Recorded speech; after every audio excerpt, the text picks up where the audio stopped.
সেরকম কি হয়, আমরা যখন ভগবান ধরি, ঠাকুর ধরি, তখন ঠাকুরকে ভাবি যে আমার চাকর। ঠাকুরকে বলবে, ঠাকুর আমার মেয়েটা বিয়ে দিয়ে দাও, ঠাকুর আমার বাড়িটা করে দাও। আমার মনে হয় স্বপনদা ঠাকুর না ধরেই বাড়িটা করেছে, তার আগেই করেছে। হ্যাঁ, তাহলে জীবনে আমরা যা যা চাই সেটা আমরা করি, কিন্তু ঠাকুরের বেলায় করি না। যখনই আমাদের এই যে দাদা এখন বললো যে কি কি বললো 5-6টা ঋতু, আমি এসব জানি না। ওই সব ঋতু টিতু যে আমি জানি যে যেটাতে ভালো থাকবো সেটা আমি করি।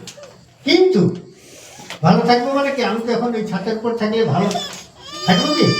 থাকবো না, ঠান্ডা লাগবে। এই দাদা যে এইটা দিয়েছে সামিয়ানাটা কেন দিয়েছে? ওই দাদা দেখুন, ওই দাদা মাথায় লাগবে, ওই দাদা একটা টুপি আগে পরেছিল না, এখন একটা টুপি পরে নিল। হ্যাঁ না, এখনো একটা টুপি পরে নিল কেন? ওই বাইরে আছে দাঁড়িয়ে, তোর মাথায় ঠান্ডা লাগে। আমরা আমাদের जीवन का जो अच्छा चीज है, जीवन में जो पाना चाहते हैं,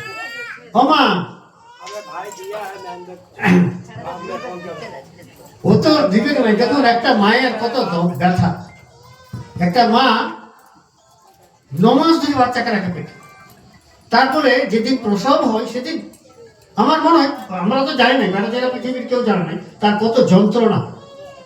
কিন্তু যেই প্রসব হয় ছেলে কিংবা মেয়ে, তখন তার মা এত খুশি হয় যে সমস্ত পীড়া 9 মাসের জন্য 9 বছরের অতদিনের সমস্ত পীড়া ভুলে যায়। কেন? তার সন্তান নতুন জন্মগ্রহণ করে। তা আমরা যারা दीक्षा नहीं है, जो दीक्षा नहीं लिया वो ऐसे ही समझता है कि ये यंत्रणा जो है ये ठीक है, उसको संतान हुआ ही नहीं, वो दीक्षा ठाकुर जी को लिया ही नहीं, तो कैसे जानेगा? ওকে যতই বুঝাও, ঠাকুরকে তখনই বুঝতে পারে যখন যে আনন্দটা, ঠাকুরকে ধরি যে আনন্দ, এটা যদি তুমি না পাও, তুই যাই করো, যতই পূজা করো, যতই দেবতা ধরো। এই যে আমি আগেবারে বলেছিলাম যে জানেন, ঠাকুর হলো জীবন্ত জিনিস, এ কোনো মাটির জিনিস না। আমি যেমন জীবন্ত, আমি বললে যেমন তোমরা খারাপ লাগে, আমি বললে যেমন তোমরা আনন্দ লাগে, শেষে ঠাকুরও সেরকম। দাদা বারবার বলছে ঠাকুরকে নিয়ে ছেলা খেলা করো না, কারণ তাতে তারও কষ্ট হয়, আমারও কষ্ট হয়। আমি অনেক জায়গায় বলি, আপনি ঝরিয়া যাবেন, এর চাইতে বড় সত্য হয়, কিন্তু কি করে ঠাকুরের পায়ে চন্দন, মাথায় চন্দন, ঠাকুরকে চিনতে পারবেন না।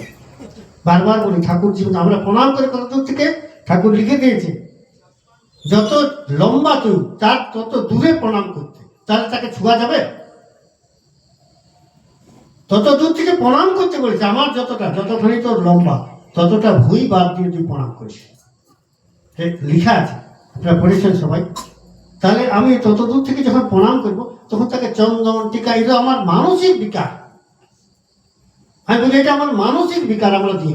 আমি আমার মতন করে পূজা করি, তাহলে আমার মতন যদি করি, তা আমার মতন করে তো শান্তি পাইলামই না। সারা জীবন স্বপনদা মনে করে রোজগার করলো, সারা জীবন ঘর দুয়ার করলো, স্যার কোনোদিনই কি পাইল না? আমাদের ঘরে অনেক ঠাকুর আছে।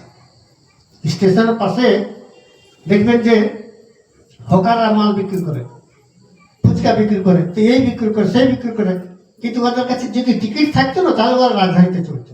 কি দাদা? কিন্তু টিকিট নাই, তো চলতে পারবে, এখানে দাঁড়ায় থাকে। সেরকম আমাদের ঘরে অনেক ঠাকুর আছে, অনেক পূজা করি, কিন্তু আমাদের টিকিট নাই। দীক্ষা হয়েছে কি? দীক্ষা হয়নি। তার পূজা করতে থাকো, ট্রেনে তো তোমার জায়গা হয়, এটা গ্যারেন্টি। ট্রেনে টিকিট না দিলে তোমাকে চড়তে দেবে না। তাই আমাদের জীবনে গুরু দরকার। আমরা বলি গুরু, দাদারা বলেন যে অন্ধকারকে দূর করে দেয়। গুরু এলে, গুরু মানে অন্ধকারকে আলোয় নিয়ে আসা। তা ঠাকুর দাদা বলছেন যে না, সেটা নাই, অন্ধকার কেন থাকবে? যদি আলো না থাকে তবে অন্ধকার। অন্ধকার বলে কোনো জিনিস নাই, সেখানে আলো পৌঁছায় না, এটা আপনি বলতে পারেন। এখানে যদি আলো না থাকে তাহলেই অন্ধকার হবে, যদি আলো থাকে তাহলে তো অন্ধকার হবে।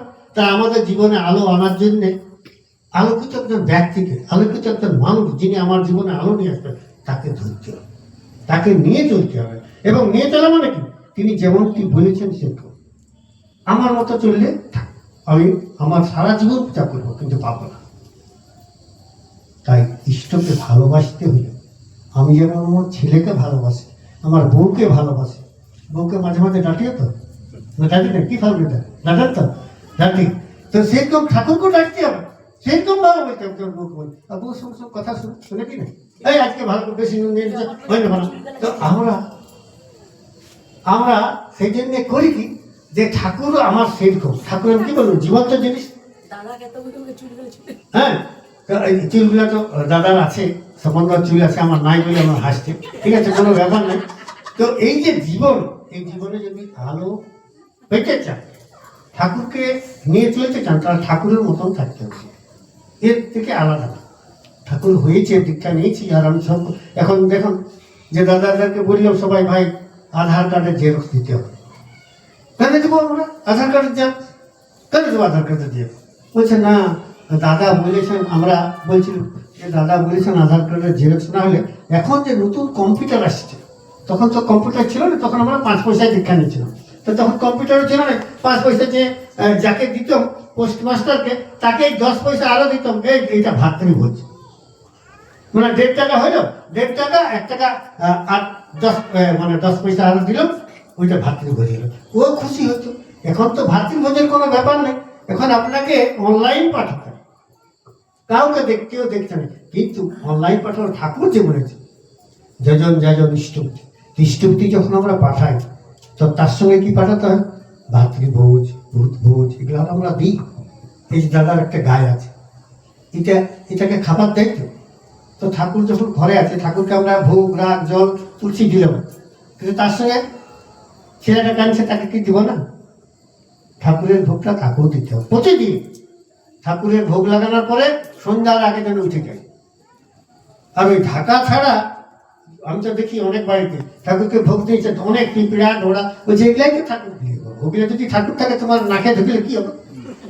যদি দড়া পিঁপড়া ঠাকুর হয়, তাহলে তোমার নাকে ঢুকলে তুমি তো হাসপাতাল হয়েছে, তুমি চলে যাও উপরে। এখন তো তাও অনেক মানুষ একটু উপর হয়েছে আগের থেকে, হয়েছে না? আমি বলছি সেটা আপনারা বুঝতে পারছেন, অনেক মানুষ এখন আর নিচে বসতে পারে না, তারা উপরে বসে, মানে একটু উপর হয়েছে, তারা উপরে যাবে।